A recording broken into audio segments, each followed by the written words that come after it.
Chevo, now to the epic rescue operation happening right now that looks like something out of a sci-fi movie. Elon Musk's SpaceX rocket is finally making its 17,000-kilometre journey home to the US after winding up off the coast of WA last week. It was all part of a successful test mission, but now the tech billionaire wants it back for reasons yet to be revealed. Astrophysicist Brad Tucker joins us now for more. Morning, Brad. This spaceship, more than 50 metres long. It looks pretty heavy. Talk us through how exactly it's getting back to America.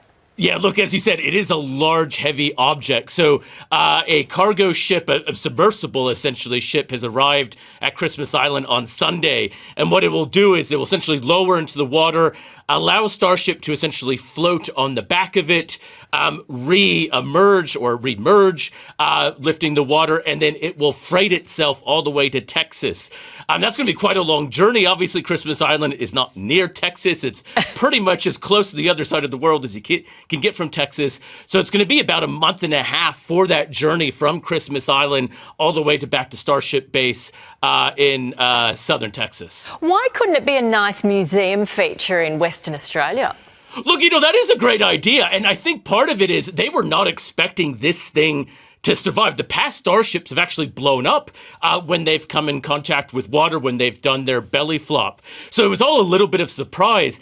And this is essentially just giving them the opportunity to study critically the data from the design. Starships all have been about redesigning the hull as well as the heat shields, and that's going to improve their angle of reentry. The whole design is to be immediately reusable. So this is the first time they actually have data that they can study to see exactly within an engineering's dream about how well it performed. So instead of making it a museum piece, they've been allowed it to essentially be useful to hopefully speed up the process of design for Starship. It may be a museum piece in Texas. I doubt it'll make its way back to WA, but it would be a good playground, I think. Yeah, wouldn't it? The kids could be sliding off it and everything. Are we getting better at space travel?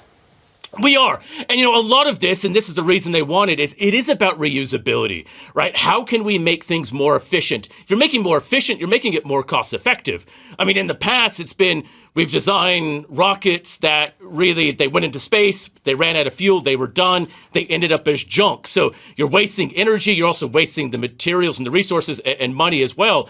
By making these things reusable, you're making it a lot cheaper. And this is why we've seen this surge in space. The fact is, back in the space shuttle days, it cost about $50,000 per kilogram to put something in space. So if I had a kilogram of water, that cost 50 grand.